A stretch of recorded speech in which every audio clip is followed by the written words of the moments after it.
अस्सलामु अलैकुम वरहमतुल्लाहि ताला व बरकातुहू।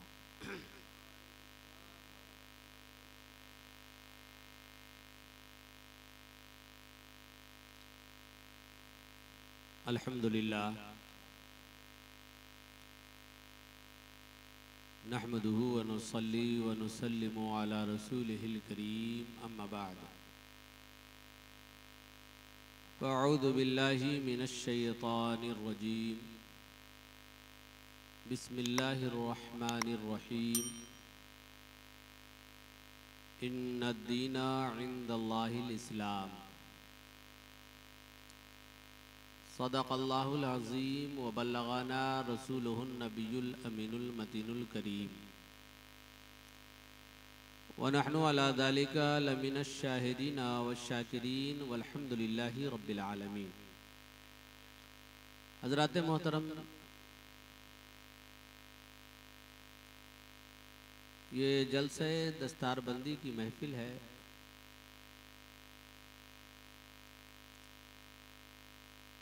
इस महफिल के इनेकाद का असली मकसद ये है कि मदरसा गुलशन मदीना ने जो दीनी खिदमत अंजाम दी है वो लोगों के सामने आ सके। अराकीन मदरसा ने, असातिज़ाए मदरसा ने जो कौम के बच्चों पर मेहनत किया है,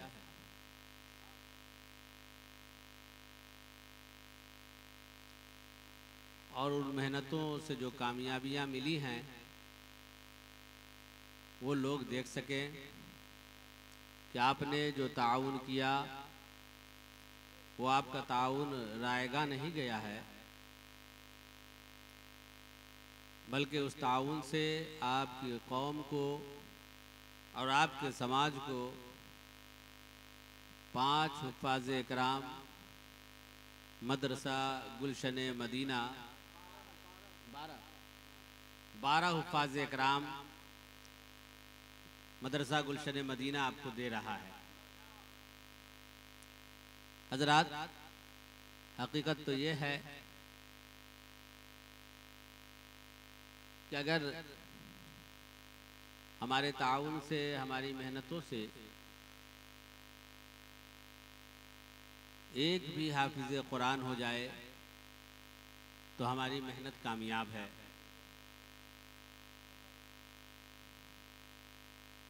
लेकिन ये अल्लाह का करम है कि 12 हुफ़ाज़ इकराम हज़रत सूफ़ी मौलाना मंसूर साहब की सदारत में तैयार हुए और इनके चंद दिनों की मेहनतों से अल्हम्दुलिल्लाह मदरसा शाहराए तरक्की पर गामज़न है। और उम्मीद वासिक़ है कि अगर आपकी तवज्जो इसी तरीक़े से होती रही तो आने वाले दिनों में आपका मदरसा और भी तरक्की करते हुए दरसे निज़ामी की ज़रूरतों को भी पूरी करने की कोशिश करेगा। हज़रात, ये बाहर से बैठ करके डायरेक्शन मारना, डायलॉग मारना बहुत आसान है कि मदरसा को भी अब मॉडर्नाइज हो जाना चाहिए, मॉडर्न हो जाना चाहिए, वहाँ भी कंप्यूटर हो, वहाँ भी साइंस हो, इंग्लिश की आला तालीम हो। अच्छी चीज़ है, सोच भी अच्छी है, इससे इनकार नहीं किया जा सकता है। लेकिन मदरसों के क़याम का असल मकसद है दीन की तालीम को आम करना, और उसके साथ साथ अगर ये चीज़ें हों तो बहुत अच्छी बात है, और उसके लिए कसीर सरफे की ज़रूरत पड़ती है। तो हमारी आवाम को इसके लिए दिल खोलना होगा और फिर इस किस्म की उम्मीद रखनी होगी। वरना मदरसा चंदे वगैरह से चलने वाले से ये उम्मीद रखना, मैं समझता हूँ कि ये सिर्फ उम्मीद तक ही न रह जाए। ये तो हो नहीं सकता है कि ज़कात वगैरह की रकम वसूल कर कंप्यूटर ख़रीदा जाए, और ये हो नहीं सकता है कि ज़कात वगैरह की रकम वसूल करके इंग्लिश टीचर रखा जाए। क्यों? इसलिए कि ये इजाफी तालीम है, और इस इजाफी तालीम को अगर आम करना है मदरसों में, तो जेब ख़ास से आवाम को मदद करने की ज़रूरत है। ये स्लोगन अच्छा लगता है एक तरीके से कि यहाँ से भी हाफिज़ कुरान भी हों, साथ में डॉक्टर भी हों, साथ में इंजीनियर भी हों, इंग्लिश के माहिर भी हों, अच्छी बात है। तो फिर कॉलेज से भी ये मुतालबा किया कीजिए, फिर स्कूलों से भी मुतालबा किया कीजिए। वाह वाह वाह वाह वाह, बेशक बेशक हक है कि जहाँ इंग्लिश की तालीम होती है, जहाँ मैथ की तालीम होती है, जहाँ साइंस की तालीम होती है, तो वही कॉलेज से निकलने वाला, डॉक्टर बनने वाला, इंजीनियर बनने वाला, वो डॉक्टर भी बने, साथ में आलिम भी बने, वो इंजीनियर भी बने, साथ में मुहद्दिस भी बने। अरे वाह वाह, सुभान अल्लाह। आप बताएं कि जहां उर्दू जुबान थी वहां भी आप नहीं जा पा रहे हैं, और जहां मजहबी तालीम है अब उसको भी ये स्लोगन दे करके कि यहाँ भी मॉडर्न तालीम का निज़ाम किया जाए, तो उर्दू के साथ साथ और भी ज़ुबानों और भी तालीम के साथ क्या करने का इरादा है समझना चाहिए। चूँकि हमारी मजलिसें इस किस्म की होने लगी हैं कि अपनी कौम की भलाई के लिए और इनकी आंखों को खोलने के लिए हम जेल का दरवाज़ा नहीं खोल सकते हैं, इसलिए बहुत सी बातें नहीं होंगी। बहरहाल मेरा मौजू ये नहीं है, ये चंद बातें मैंने यूं ही गोशगुजार कर दी हैं, इसलिए अल्लाह का शुक्र अदा कीजिए वो मदरसे जहाँ दीनी तालीम का अच्छा इंतज़ाम है, जहाँ से हुफ़ाज़े इकराम और उलमाए दीन निकल रहे हैं, ये अल्लाह का लाख लाख शुक्र व एहसान। और ऐसे मदरसों को तरक्की दीजिए, मजबूती दीजिए। अभी तक कोई डॉक्टर, कोई इंजीनियर जुल्म व बर्बरियत का शिकार नहीं हुआ है, इसलिए कि मालूम है कि डॉक्टरों के ज़रिए, इंजीनियरों के ज़रिए और प्रोफेसरों के ज़रिए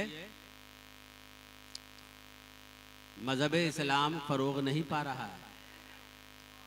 मज़हब इस्लाम फ़रोग़ पाता है उलमा इकराम के ज़रिए, मुफ्तियान इकराम के ज़रिए, मशाइखीन एज़ाम के ज़रिए।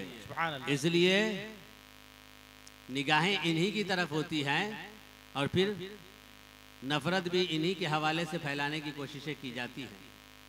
एक आलिम है, वो अपनी कौम को बेदार करना चाहता है, वो अपनी कोशिशों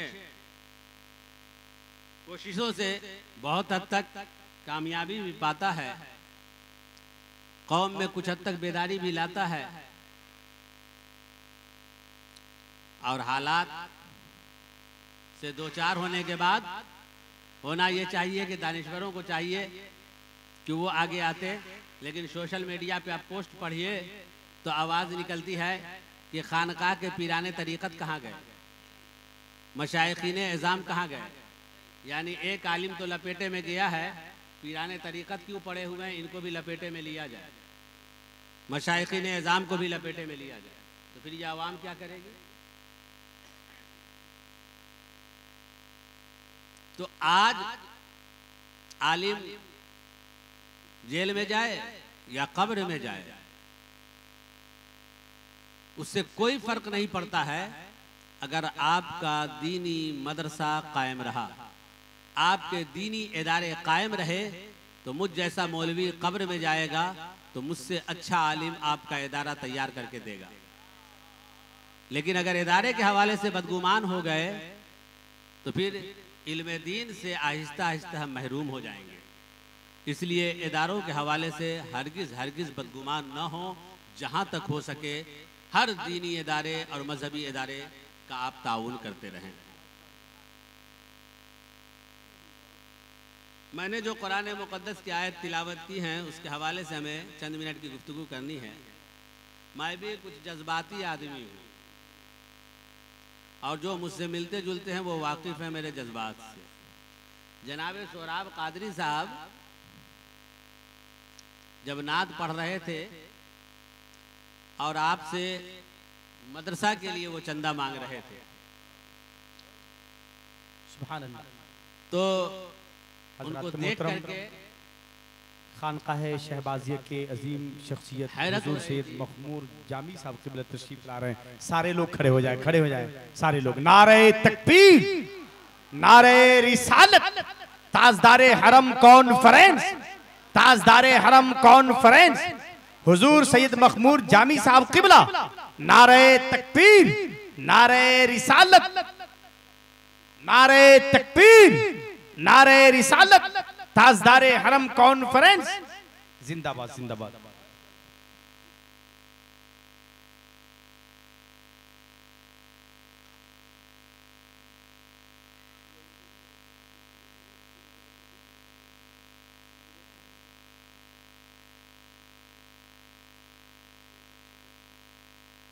आप लोग जो पीछे बैठे हो उनसे मेरी गुजारिश है आगे आकर के बैठ जाएं, आगे से हजरत की ज़ियारत करें।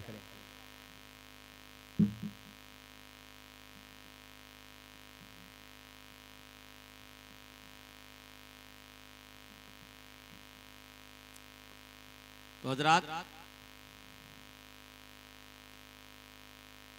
मुझको हैरत हो रही थी कि सोहराब कादरी साहब आपसे मदरसे के लिए 10 रुपए 5 रुपए मांग रहे थे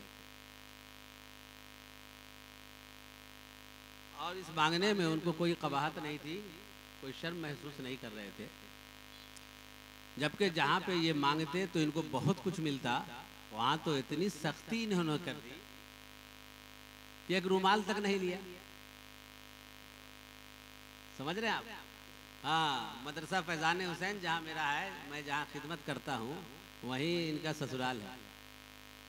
अल्हम्दुलिल्लाह निहायत सादगी के साथ इन्होंने निकाह किया।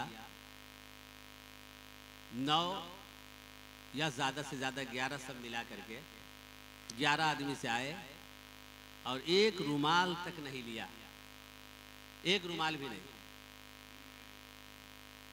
और ऐसा निकाह पाकीज़ा इन्होंने किया है कि आबादी में इसकी मिसाल नहीं मिलती है। सिर्फ ये नहीं कि सादगी है, बहुत सी चीज़ें हैं उसके अंदर बहरहाल। लेकिन देख रहा हूँ कि एक तरफ ये आपसे सवाल कर रहे हैं गमछा बिछा करके, क्यों, वजह क्या है? वजह ये है कि हाफिज मिल्लत फरमाया करते थे कि अपने लिए सवाल करना और अपने लिए मांगना ये जिल्लत है, लेकिन दीन के लिए सवाल करना ये इज्जत है। वाह वाह, नारे तकबीर, नारे रिसालत, ताजदारे हरम कॉन्फ्रेंस हजरत अल्लामा अबू नसर मिसबाही जिंदा। और ये वाकई दीवाने हैं, इसमें कोई शक की बात नहीं है। तो उन्होंने भी आपको मदरसे के हवाले से उभारने की कोशिश की। हो सकता है कि आप अभी इस हालत में न रहे हों और खातिर खा उनके कहने पर, उनके बुलाने पर आपने जवाब न दिया हो, तो इदारा आपका मौजूद है, आप मौजूद हैं। जब भी मौका मिले आप आकर के इसका ताउन करते रहेंगे। मैंने कुरान मुक़द्दस की आयत तिलावत की है। अल्लाह ताला इरशाद फरमाता है, इन्ना दीना इंदल्लाहिल इस्लाम, बेशक अल्लाह के नज़दीक पसंदीदा दीन वो दीन इस्लाम ही है। और जब पसंदीदा दीन दीन इस्लाम हुआ तो फिर पसंदीदा बंदा दीन इस्लाम का मानने वाला। इस्लाम का मानने वाला उसी को मुसलमान कहा जाता है। तो पसंदीदा दीन दीन इस्लाम, तो पसंदीदा बंदा मुसलमान, और जो अल्लाह का पसंदीदा बंदा हो वो जलील नहीं हो सकता है। जो अल्लाह का पसंदीदा बंदा हो वो रुसवा नहीं हो सकता है। जबकि आज हम हालात का जायजा लेते हैं तो देखते हैं कि आज सबसे ज़्यादा कोई जलील किया जा रहा है, कोई रुसवा किया जा रहा है, कोई परेशान किया जा रहा है, तो वो मुसलमान है। आखिर क्या वजह है? मुसलमान तो जलील नहीं हो सकता है, मुसलमान तो रुसवा नहीं हो सकता है, फिर ये मुसलमान जलील क्यों है? ये फिर मुसलमान रुसवा क्यों हो रहा है? तो हमें गौर करना होगा कि जिस मुसलमान को इज्जत की जमानत दी गई है और जिस इस्लाम के मानने पर मुसलमान अल्लाह का महबूब होता है, क्या हमने उस इस्लाम को वाकई अपनाया है? क्या हमने वाकई उस इस्लाम को माना है? तो हम कैसे जानेंगे, हम कैसे समझेंगे? हमने तो ये समझ रखा है कि इस्लाम नाम है जुमा का जुमा मस्जिद में हाजिर हो जाना। हमने ये समझा है इस्लाम नाम है सर पे टोपी रख लेना, नाम जो बाप दादाओं से चला आ रहा है इस्लामी तौर पे वो नाम रख लेना, इसी को हमने इस्लाम समझ रखा है। तो इस्लाम है क्या? मेरे प्यारे भाइयों और दोस्तों, इस्लाम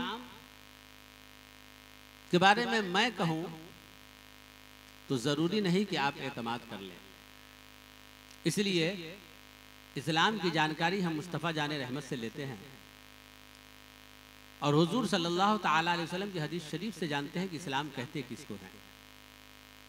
मेरे आका सल्लल्लाहु ताला अलैहि वसल्लम फरमाते हैं, बुनियल इस्लाम अला खम्स, इस्लाम की बुनियाद 5 चीज़ों पर है। ये 5 इस्लाम की बुनियादी बातें हैं और ये 5 इस्लाम की बुनियादें हैं। अगर इंसान इसको अपना ले तो वह मुसलमान है और वाकई वो मुसलमान है, और जो इसको अपना ले वो इंशाअल्लाह दुनिया में भी इज्जत के साथ रहेगा और आखिरत में भी इज्जत के साथ रहेगा। तो कहा इस्लाम की बुनियाद 5 चीज़ें हैं। उनमें से पहली बुनियाद व शहादत अल्ला इलाहा इल्लल्लाह व शहादत अन्ना मुहम्मदन रसूलुल्लाह। पहली बुनियाद इस बात की गवाही देना कि मोहम्मद सल्लल्लाहु ताला अलैहि वसल्लम, ये गवाही देना कि अल्लाह के अलावा कोई माबूद नहीं है और मोहम्मद सल्लल्लाहु ताला अलैहि वसल्लम अल्लाह के रसूल हैं। ये इस्लाम की पहली बुनियाद है। इस्लाम की पहली बुनियाद ये बताई गई कि ये मानना कि अल्लाह ही माबूद है, अल्लाह के अलावा कोई माबूद नहीं, और ये दिल से मानना कि मोहम्मद सल्लल्लाहु ताला अलैहि वसल्लम अल्लाह के बंदे और उसके रसूल हैं। इसी दिल से मानने को, इसी को दिल से तस्दीक करने का नाम ईमान है। मेरे प्यारे, इसी ईमान के इजहार का कलमा आपका है ला इलाहा इल्लल्लाह मुहम्मदुर रसूलुल्लाह। हम और आप इसी कलमे को पढ़ते हैं। एक मोमिन अपने ईमान का इजहार करता है तो यही पढ़ता है ला इलाहा इल्लल्लाह मुहम्मदुर रसूलुल्लाह। एक इंसान अगर ईमान लाता है तो यही पढ़ता है ला इलाहा इल्लल्लाह मुहम्मदुर रसूलुल्लाह।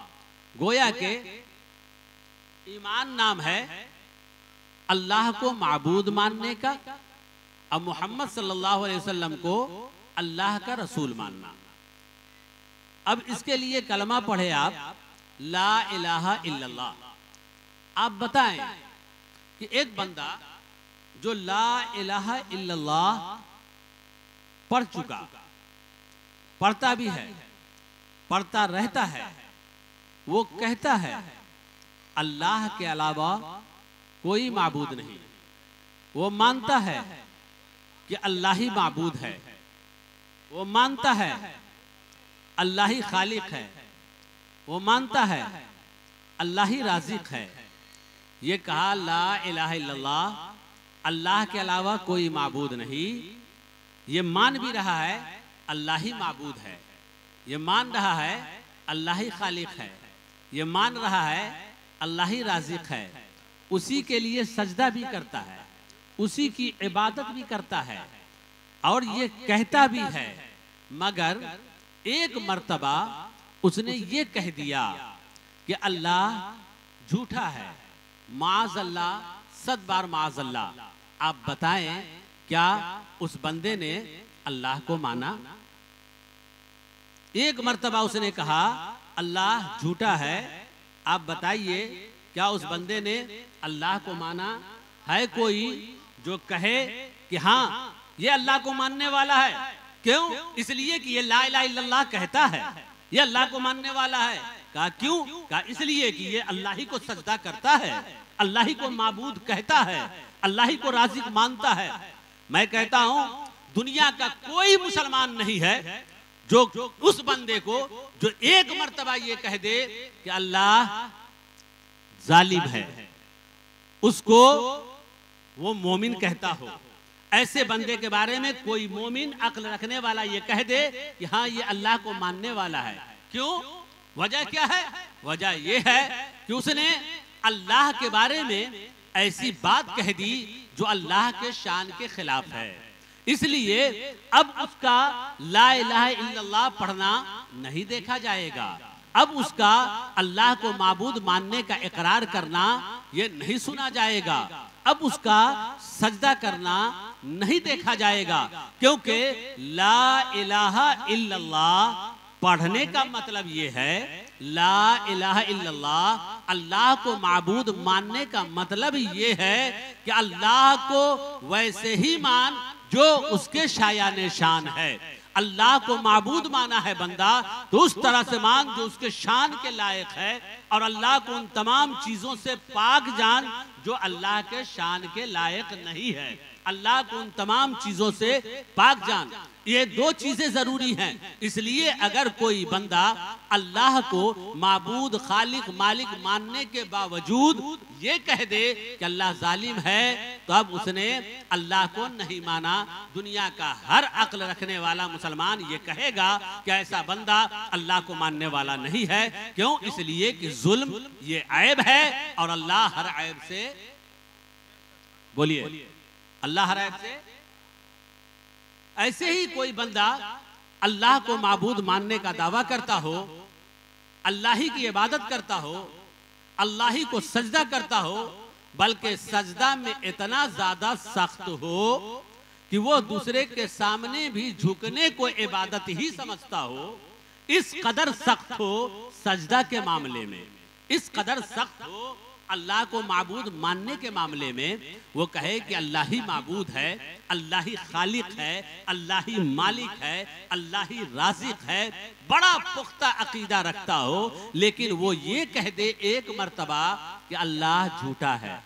आप बताएं क्या अब माज़अल्लाह उसका ये कहना कि अल्लाह खालिक है उसको आप कबूल कर लेंगे? क्या उसका सजदा करना आप मान लेंगे? क्या वो बंदा जो एक मर्तबा ही जिंदगी में जुबान से कह दिया हो कि अल्लाह झूठा है, अब ऐसे बंदे को क्या आप मोमिन मानेंगे? अब बताइए आप क्यों नहीं मानेंगे? मौलाना कमरुज़्ज़मा साहब के कहने की वजह से, सैयद साहब के कहने की वजह से नहीं, बल्कि कुरान के कहने की वजह से, इस्लामी अकीदा की वजह से। कि इस्लामी अकीदा ये है कि एक बंदा अल्लाह पर ईमान रखता है तो उसके लिए जरूरी है कि अल्लाह को जब वो माबूद माना तो अल्लाह को हर उस चीज से पाक जाने जो ऐब है, अल्लाह को हर ऐब से पाक जाने। और ये झूठ ये तो इंसानों के लिए ऐब है, कि एक बाप के लिए भी कहा जाए तो उसको गवारा नहीं किया जाता। अब अल्लाह के लिए कोई बंदा बोल दे तो बताइए ये कितने बड़े ऐब का इंतसाब अल्लाह की तरफ कर रहा है। तो ऐसे आदमी को कोई भी आदमी मोमिन नहीं मान सकता, अकलन भी और शरान भी। बात सही है कि नहीं है? ये वो बात है, ये बातें हैं जिनको सब मानते हैं, है नहीं? सब समझते हैं इस बात को कि अब अगर एक लफ्ज भी ऐसा बोल गया, अच्छा इसको और आसान कर दूं तो कहीं बात समझ में आ जाए कि अल्लाह ही को माबूद मानता हो, ला इलाहा इल्लल्लाह पर पूरा जोर हो, उसका ला इलाहा इल्लल्लाह पर पूरा जोर है कि वो ला इलाहा इल्लल्लाह का विर्द भी करता है, जिक्र भी करता है और अल्लाह ही को माबूद मानने का दावा भी करता है कि अल्लाह ही माबूद है, अल्लाह ही माबूद है, अल्लाह ही खालिक है। ये सब करता है। एक मर्तबा किसी और को भी वो माबूद मान ले, सिर्फ एक मर्तबा, माज़अल्लाह सब्बान माज़अल्लाह। अब बताइए, एक मर्तबा उसने माना है और हजारों मर्तबा नहीं करोड़ों मर्तबा ये कहा है ला इलाहा इल्लल्लाह, अल्लाह ही माबूद है, करोड़ों मर्तबा सजदा सिर्फ अल्लाह के लिए किया है, मगर एक मर्तबा किसी और को भी उसने माबूद कह दिया। तो अब बताएं वो बंदा क्या अल्लाह को माना? क्यों? वजह क्या है? आप क्या कहेंगे, क्या समझे आप? इसलिए कि अल्लाह का कोई शरीक नहीं है। इसलिए अगर इस बंदे ने अल्लाह को माबूद माना था तो दुनिया के तमाम माबूदाने बातला से नफी जरूरी है। दुनिया के तमाम माबूदाने बातला से नफी जरूरी है। इसलिए अगर किसी और को अगरचे एक मर्तबा माबूद माना, गोया के उसने अल्लाह को, वो कह नहीं रहा है साहिब कि हम अल्लाह को नहीं मानते, वो कह नहीं रहा है कि हम अल्लाह को माबूद नहीं जानते, लेकिन काम क्या कर गया? वो काम ऐसा किया कि जिस काम ने बता दिया कि इसने अल्लाह को माबूद नहीं माना, क्योंकि अल्लाह को माबूद मानता तो अल्लाह के अलावा किसी और को माबूद नहीं जानता, किसी और को शरीक नहीं ठहराता। मेरे प्यारे भाइयों और दोस्तों, तो इसलिए जरूरी हुआ कि अल्लाह के बारे में बंदा अकीदा रखे, तो ये अकीदा रखे कि अल्लाह ही माबूद है, उसके अलावा कोई माबूद नहीं है और कोई इबादत के लायक नहीं है। अल्लाह ही खालिक है, अल्लाह ही मालिक है, अल्लाह ही राज़िक है, वो हर ऐब से पाक है, अल्लाह झूठ से पाक है, अल्लाह जुल्म से पाक है, अल्लाह शरीक से पाक है। ये अकीदा बंदा रखे जब ला इलाहा इल्लल्लाह पढ़ा। मेरे प्यारे, अब बताइए आप कि आपके ईमान का कलमा कितना है? आपके ईमान का कलमा कितना है? ला इलाहा इल्लल्लाह, ला इलाहा इल्लल्लाह, ला इलाहा इल्लल्लाह, इतना ही है? बोलिए, आप लोग पढ़ते क्या हैं? हमको अवाम को समझाना, इसलिए अवामी अंदाज में समझाने की कोशिश कर रहा हूं और मौजू ऐसा ही दिया गया है। तो आपका ईमान का कलमा है, आपके ईमान के इजहार का कलमा है ला इलाहा इल्लल्लाह मुहम्मदुर रसूलुल्लाह, ला इलाहा इल्लल्लाह मुहम्मदुर रसूलुल्लाह। यानी ये मानना एक मोमिन के लिए जरूरी है कि अल्लाह ही माबूद है और मोहम्मद सल्लल्लाहु ताला अलैहि वसल्लम अल्लाह के रसूल हैं। जब ये बंदा मानेगा तो मोमिन होगा।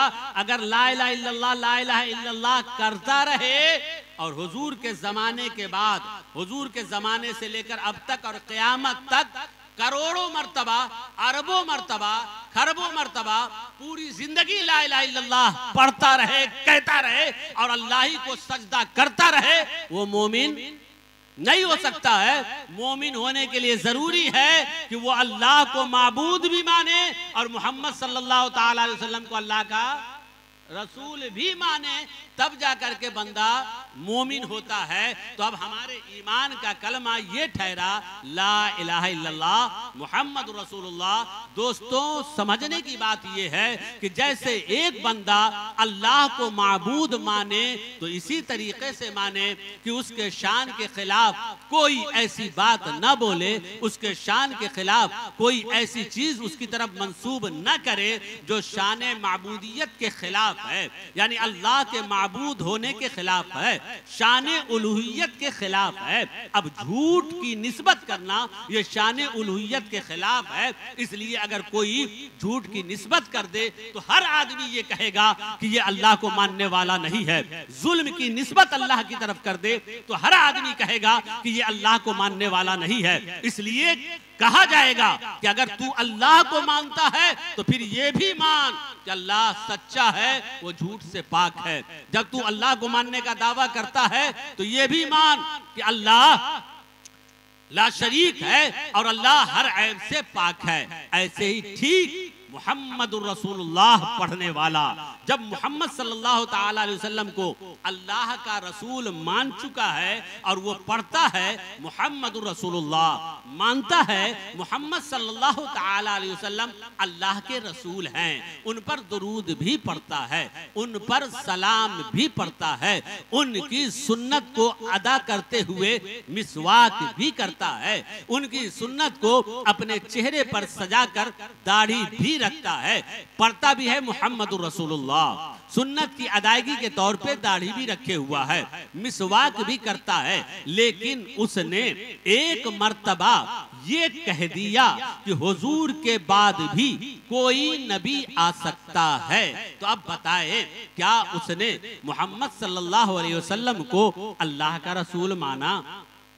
क्यों? वो तो कह रहा है मोहम्मद सल्लल्लाहु अलैहि वसल्लम अल्लाह के रसूल है, वो दुरूद भी पढ़ रहा है मोहम्मद सल्लल्लाहु अलैहि वसल्लम पर, वो उनकी सुन्नतों को अपनाते हुए दाढ़ी भी रख रहा है। वजह क्या है? तो अगर तमहीदी गुफ्तगू आपने सुना, जो मैंने आपको बताने की और आपको समझाने की कोशिश की है कि अल्लाह को माबूद मानने का मतलब ही यही है कि अल्लाह को बंदा उस तरीके से माने जो उसके शान के लायक है। अगर एक लफ्ज भी ऐसा कह गया जो अल्लाह के शान के खिलाफ है, मसलन वो अल्लाह को माबूद माने, इबादत भी उसी के लिए करे, सजदा भी उसी के लिए करे, मगर अल्लाह का बेटा एक मर्तबा किसी को ठहरा दे, तो बताएं क्या वो बंदा अल्लाह को मानने वाला होगा? नहीं। क्यों? का इसलिए कि अल्लाह की शान है अल्लाहु अहद, है नहीं? अल्लाहु समद, अल्लाह एक है, उसका कोई शरीक नहीं। अल्लाह बेनियाज है, लम यलिद वलम यूलद, अल्लाह ना मोहताज है, ना उसका कोई बेटा है, ना वो किसी का बाप है। गोया के बंदा अगर अल्लाह को माबूद माना तो अल्लाह की शान ये भी मान कि उसका कोई बेटा नहीं हो सकता है। अगर तुमने ये मान लिया कि उसका बेटा है, गोया कि तुमने अल्लाह को नहीं माना।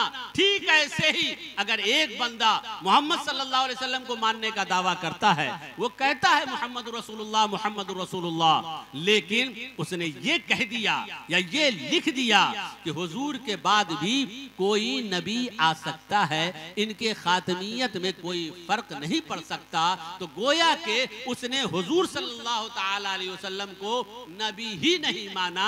क्यों? इसलिए कि हुजूर की शान कुरान ने ये बताई, मा काना मुहम्मदुन अबा अहदिम मिन रिजालिकुम वलाकिन रसूलुल्लाह व खातमन नबिय्यीन, मोहम्मद सल्लल्लाहु ताला अलैहि वसल्लम तुम मर्दों में से किसी के बाप नहीं हैं, लेकिन वो अल्लाह के रसूल हैं और आखिरी, बोलिए, आखिरी नबी है। गोया कि हुजूर की शान है आखिरी नबी होना। तो अब ये कोई और ये कह दे कि इनके बाद भी नबी आएगा, गोया कि ये कह रहा है कि हुजूर आखिरी नबी नहीं है, तो ये हुजूर को न मानना हुआ, क्योंकि ऐसी बात हुजूर की तरफ मंसूब की जो हुजूर के शान के खिलाफ है। मेरे प्यारे भाइयों और दोस्तों, ऐसे ही समझने की कोशिश कीजिए कि अल्लाह को मानना और रसूलुल्लाह को मानना ये हमारे ईमान के लिए जरूरी है। अगर इसमें थोड़ी सी भी कमी हो गई तो फिर हमारा ईमान रुखसत हो गया।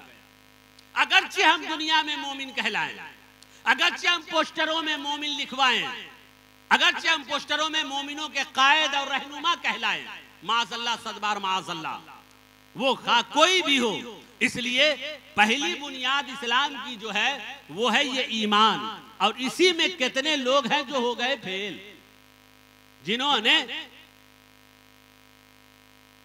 ये गलती करके कि एक तरफ तो कहे कि हम अल्लाह को मानते हैं, मोहम्मद सल्लल्लाहु अलैहि वसल्लम को अल्लाह का रसूल मानते हैं, मानने का दावा भी है, फिर ऐसी बात हुजूर की तरफ कह दी जाए, हुजूर के लिए कह दी जाए जो हुजूर के शान के खिलाफ है, तो गोया के ऐसा बंदा वो हुजूर सल्लल्लाहु ताला अलैहि वसल्लम को नहीं माना। इसलिए बंदे, अगर तुमने हुजूर को माना है तो फिर इस तरीके से मानो जो अल्लाह ने हुजूर सल्लल्लाहु ताला अलैहि वसल्लम को शान अता फरमाई है। मेरे आका सल्लल्लाहु ताला अलैहि वसल्लम को अल्लाह ताला ने आखिरी नबी बनाया। ये अकीदा अहले सुन्नत है कि हुजूर आखिरी नबी हैं, उनके बाद कोई नया नबी नहीं आ सकता है। हुजूर सल्लल्लाहु अलैहि वसल्लम को अगर तुमने माना है, नबी माना है, उन पर ईमान रखते हो, तो फिर ये भी मानो कि अल्लाह की अता से हुजूर सल्लल्लाहु ताला अलैहि वसल्लम को गैब का इल्म हासिल है, वो गैब जानते हैं। अगर हुजूर को माना है तो ये भी मान कि अल्लाह की अता से वो गैब जानते हैं। अल्लाह ने खुद फरमाया, वमा हुआ अलल गैब बिदनीन, मेरा महबूब गैब बताने में बखील नहीं है। अल्लाह ने खुद फरमाया, आलिमुल गैब फला युज़हिरु अला गैबिही अहदा इल्ला मन इर्तदा मिर रसूल, कि गैब का जानने वाला तो सिर्फ अल्लाह ही है और उस पर किसी को मुत्तला नहीं फरमाता मगर अपने पसंदीदा रसूलों को। तो इससे क्या पता चला? इससे पता ये चला कि हुजूर सल्लल्लाहु अलैहि वसल्लम को जो बंदा नबी मानेगा वो ये भी मानेगा कि अल्लाह की अता से हुजूर गैब जानने वाले हैं, हुजूर को गैब का इल्म अल्लाह ताला ने अता फरमाया है। मेरे प्यारे, जब बंदा हुजूर सल्लल्लाहु अलैहि वसल्लम को नबी मानेगा तो अब हुजूर को नबी मानने के साथ साथ ये भी मानना उसके लिए जरूरी है जो उनके शायान शान है, और उनकी शान ये है कि हुजूर की असल नूर है, हुजूर लिबासे बशरियत में आए हैं। इसलिए बंदा हुजूर के बारे में ये अकीदा रखे कि हुजूर सल्लल्लाहु ताला अलैहि वसल्लम नूर हैं और बशर भी। क्या? हुजूर नूर भी है और बशर भी, और बशर चूंकि और भी है, इसलिए हुजूर के हवाले से अकीदा रखे तो ये अकीदा रखे कि हुजूर अफजलुल बशर हैं, हुजूर अफजलुल बशर हैं। मेरे प्यारे, जब ईमान का कलमा हमारा मुकम्मल हो, यानी उसके जो तकाजे हैं उसको हम पूरा करें कि अल्लाह को भी हमने वैसे ही माना है जो उसके शायान शान है, रसूलुल्लाह को भी हमने वैसे ही माना है जो उनके शायान शान है, तब जाकर के बंदा इस्लाम की पहली बुनियाद हासिल करता है। समझ गए आप? अब कितना एहसास करने की जरूरत है हम लोगों को। बहुत से अहबाब है इस पर गौर नहीं करते, इस पर ध्यान ही नहीं देते कि ये हमारे लिए कितना अहम है कि इसके बगैर आगे की चीजें जो आने वाली हैं वो कोई काबिल कबूल ही नहीं है। ये ईमान है शायद इस्लाम की पहली बुनियाद। इसलिए हर मोमिन को चाहिए कि वो अल्लाह के बारे में अकीदा सही रखे और रसूलुल्लाह के बारे में अकीदा सही रखे। ये हर मोमिन के लिए जरूरी है। जब आपका ये अकीदा सही हो जाए तो अब दूसरी बुनियाद है इकामिस सलाह, नमाज कायम करना। देखिए जरा गौर कीजिए, ये इस्लाम की बुनियादें जो 5 बताई गई उनमें पहली बुनियाद ईमान, और उसके बाद दूसरी बुनियाद के तौर पे बताया गया नमाज, तीसरी बुनियाद पे बताया गया रोजा, चौथी बुनियाद पे बताया गया ज़कात, पांचवी बुनियाद हज, या फिर दूसरी नमाज, तीसरी ज़कात, चौथी हज और पांचवा रमजान का रोजा। ये तरतीब। लेकिन सबसे पहले रखा नमाज को, उसके बाद रोजा, नमाज, उसके बाद रोजा। आखिर वजह क्या है? वजह यह है मेरे प्यारे कि चूंकि ईमान ही पर हमारी नमाज मौकूफ है, ईमान ही पर हमारा रोजा मौकूफ है, ईमान ही पर ज़कात मौकूफ है। आप पूरे कुरान में उठा करके देख लीजिए कि नमाज का हुक्म किनको दिया गया। आप गौर कीजिए, संजीदगी से गौर कीजिए और खुद समझने की कोशिश कीजिए। नमाज का हुक्म किनको दिया गया है? नमाज का हुक्म उनको दिया गया जो ईमान ला चुके, उनसे कहा गया नमाज पढ़ो। रोजे का हुक्म किनको दिया गया? उनको दिया गया जो ईमान ला चुके, और जो ईमान न लाए उनसे कहा गया आमेनू, ऐ लोगों तुम ईमान लाओ, और जो ईमान ला चुके उनसे कहा गया अकीमुस सला, नमाज कायम करो, क्योंकि ईमान के बाद ही नमाज काबिल कबूल होती है। नमाज का मुकल्लफ बंदा बनता ही उस वक्त है जब वो मोमिन हो। तो पहली बुनियाद ईमान, दूसरी नमाज, तीसरी रोजा, चौथी ज़कात, पांचवी हज। इन सब की हैसियत को समझने की कोशिश कीजिए कि ये उसी सूरत में काबिल कबूल है। हमारी नमाज उस वक्त काबिल कबूल, रोज़ा उस वक्त काबिल कबूल जब हमारा ईमान सलामत हो। इसी ईमान पर हमारी नमाज भी टेक लगाए हुई है, इसी ईमान पर हमारा रोज़ा भी टेक लगाए हुआ है। और इसकी हैसियत यूँ है जैसे पहली ईंट हो और उस पहली ईंट पर दूसरी ईंट लगा दी जाए, तीसरी ईंट लगा दी जाए, चौथी ईंट लगा दी जाए, पांचवी ईंट लगा दी जाए। अब आप बोलिएगा इंसाफ से, अगर पीछे से पांचवी ईंट हटा दी गई तो क्या चार ईंटें बाकी रहेंगी कि नहीं? बोलिए तो थोड़ा, नहीं समझ पाए? एक ईंट जो पहले है वो ऐसे खड़ी है, उस पर दूसरी ईंट यू टेक लगाकर लगाई गई, उसके पीछे तीसरी ईंट, उसके पीछे चौथी ईंट, उसके पीछे पांचवी ईंट। अगर कोई पीछे से पांचवी ईंट उठा ले तो चार ईंटें बाकी रहेंगी कि नहीं? बोलिए। पीछे से दो ईंटें उठा ले तो तीन ईंटें बाकी रहेंगी कि नहीं? लेकिन आगे ही से पहली ईंट जो खड़ी थी, जिस पर टेक लगाकर दूसरी ईंट थी, तो जिस पर टेक लगाकर के तीसरी ईंट थी, तो अब बताइए अगली ईंट हटाने पर क्या ये बाद वाली चारों ईंट बाकी रहेंगी?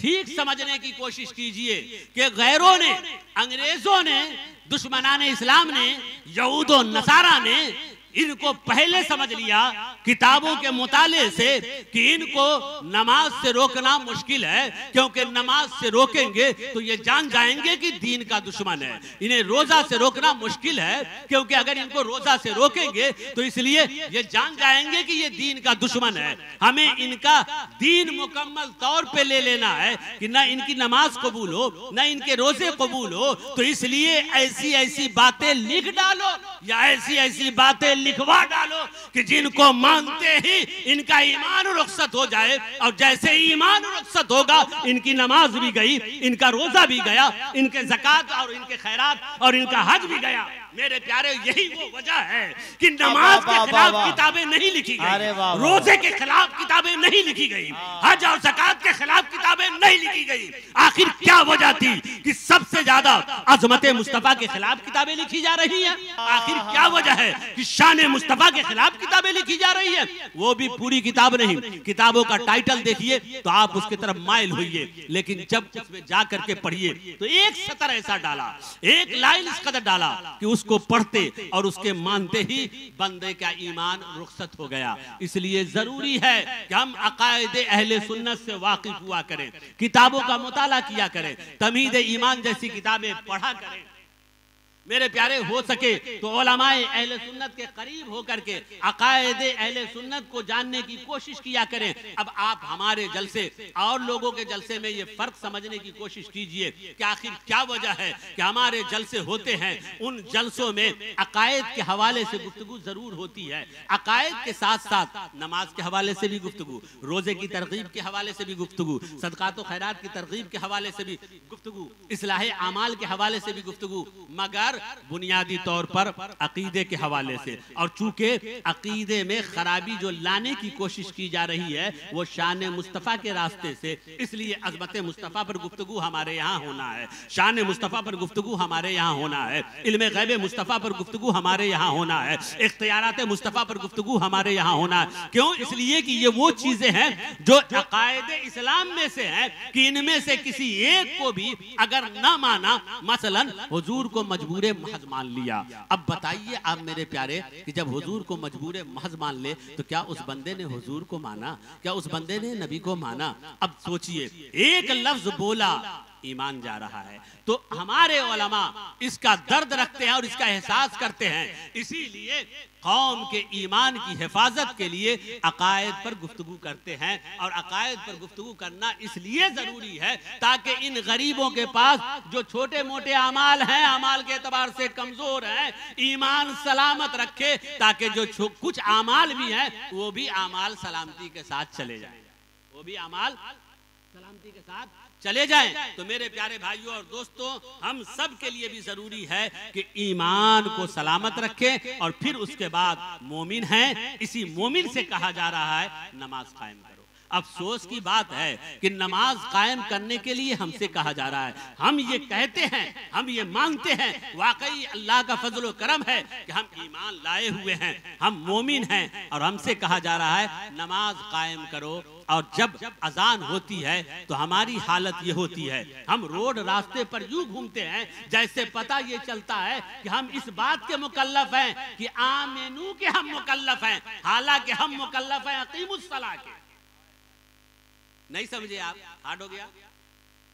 यानी हम रोड रास्ते पर चले तो जिससे ये समझ में आता है अजान होने के बाद हमें जाना चाहिए था मस्जिद की तरफ, हमें नमाज पढ़ना चाहिए था, लेकिन हम टहल के ये बताना चाहते हैं कि हम इसके मुकल्लफ ही नहीं, जबकि हम इसके मुकल्लफ, क्योंकि हम तो मोमिन हो चुके, तो हमको हुक्म दिया गया अकीमुस सलात, तुम जाकर के नमाज पढ़ा करो। और टहलते जो हैं उनको कहा गया आमिनू, अभी तक ईमान नहीं लाए हो तो ईमान ले आओ। तो मेरे प्यारे, एक मोमिन की शान ये नहीं कि अजान होती रहे हम घर में सोए रहें, एक मोमिन की शान ये नहीं कि अजान होती रहे और हम चौक चौराहे पर बाजारों में घूमते रहें। इसलिए नमाज की पाबंदी हमारे लिए जरूरी है। यह है दूसरी बुनियाद। रमजान के महीना में रोजा, इसके हवाले से हमारे उलमा बताते हैं, आप भी जानते हैं, जब ये चीजें हमारी पुख्ता हो, हम ईमान में भी पुख्ता हो, अमल के एतबार से नमाज की पाबंदी हमारे साथ हो, रोजे रमजान में रोजे की पाबंदी हमारे साथ हो, अल्लाह ताला ने दौलत दिया हो तो हम ज़कात भी सही तौर पे निकालते हो, अल्लाह ने इस्तिताअत बख्शी हो तो हमने हज भी किया हो। आप ऐसे बंदे को दिखाइए कि ऐसे बंदे जो इन तमाम चीजों को अपनाए हुए हो फिर जलील किए जाते हैं। ऐसे बंदों को दिखाइए जो इन चीजों को अपनाए हुए हों वो रुसवा किए जाते हों। जनाबे वाला, ऐसा बंदा अगर इन तमाम चीजों पर पाबंदी के साथ अमल पैरा है तो हाथ में हथकड़ी और पांव में बेड़ी भी हो फिर भी उसकी इज्जत के तराने गाए जाते हैं, फिर भी उसके शान के तराने गाए जाते हैं, क्योंकि इसकी वजह से जो अल्लाह ताला इज्जत अता फरमाता है उस इज्जत की शान ये होती है कि उसकी हिमायत में अपने तो अपने गैर भी बोलने के लिए मजबूर हो जाते हैं। तो जब पाबंदी और इस्तिकामत इस तरीके से हो तो फिर हमको इज्जत दुनिया में भी मिलनी है और ताईद गैबी भी हासिल होगी। आज हम अब परेशान जो हो रहे हैं उसका जायजा लीजिए। हमारी कौम में सबसे बड़ी खराबी ये है कि सारी परेशानियों का सबब हम दूसरों में तलाशते हैं, जबकि कहा यह गया कि सबसे पहले तुम अपना मुहासबा खुद किया कर लो। कुरान कहता है मा असाबकुम मिन मुसीबतिन फबिमा कसबत ऐदीकुम, तुम्हें जो मुसीबतें पहुंचती हैं तो उन मुसीबतों के असबाब दूसरी जगह पे बाद में तलाशना, पहले अपने में तलाश लेना, क्योंकि तुमको जो भी मुसीबतें पहुंचती है वो तुम्हारे अपने हाथ की कमाई होती है, तुम्हारे अपने करतूत का नतीजा है। जनाबे वाला जरा सोचिए और गौर कीजिए कि एक जंग के अंदर खताए इज्तिहादी के तौर पे एक पहाड़ से जहां से उतरना नहीं हुजूर के मशवरे से हुजूर ने ये कहा था उहद के बाद कि फतह हो या शिकस्त उतरना नहीं है। बाद सहाबा ने खताए इज्तिहादी की वजह से इज्तिहाद किया था कि ये तदबीर हुजूर की थी कि जंगी तदबीर ये थी कि वो पहाड़ की चोटियों पे 50 लोगों को रहना था। अब चूंकि फतह मिल गई है इसलिए अब उतर के जाते हैं तो हुजूर के हुक्म की खिलाफ वर्जी नहीं होगी। ये इज्तिहाद उनका था, मगर हुजूर का मंशा यही था कि हर हाल में वही रुके।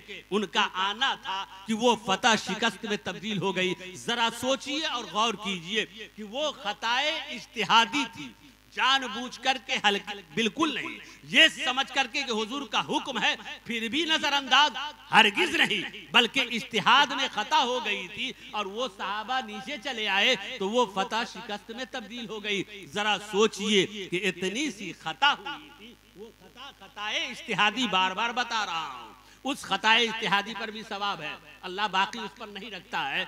ऐसे की वजह से तंबीहन सजा हुई। तो जहां आज हुजूर के हुक्म को एलानिया ठुकराया जाता हो, जहां हुजूर के फरमान को एलानिया तौर पे ठुकराया जाता हो, जहां हुजूर की सुन्नतों को पामाल किया जाता हो, बल्कि हुजूर की सुन्नतों का मजाक उड़ाया जाता हो, अब आप बताइए कि अब ऐसे लोगों को क्या मिलना चाहिए? आप खुद गौर करके देखिए कि हमने कितनी हुजूर की सुन्नतों को अपनाया है, अल्लाह के फरमान पर हमारी पाबंदी कितनी है, हमारा अमल कितना है। तो मेरे प्यारे, जब एक सुन्नत के छूटने पर सजा हमको मिल सकती है, हुजूर के एक हुक्म की खिलाफ वर्जी से हमको सजा मिल सकती है, तो जहां हम हुजूर के खिलाफ हुक्म की खिलाफ वर्जी आए दिन करते हो, कहा वो अपने घर के मामलात को देख लें, अपनी बहू बेटियों के हालात को देख लें, अपने बच्चों और नौजवानों के हालात को देख लें, और खुद अपनी जिंदगी को देख लें, तिजारत के मामलात को देख लें। तो अब बताइए कि तिजारत के मामलात में हम खिलाफे शरा चलते हो, जिंदगी के तमाम उमूर खिलाफे शरा अंजाम देते हो, और उसके बावजूद हम इज्जत की तमन्ना रखें, तो मेरे प्यारे ये इज्जत की तमन्ना तमन्ना ही रह जाएगी। इसलिए हम सबको कोशिश करनी होगी कि हम सच्चे पक्के मुसलमान बने, अच्छे मुसलमान बने।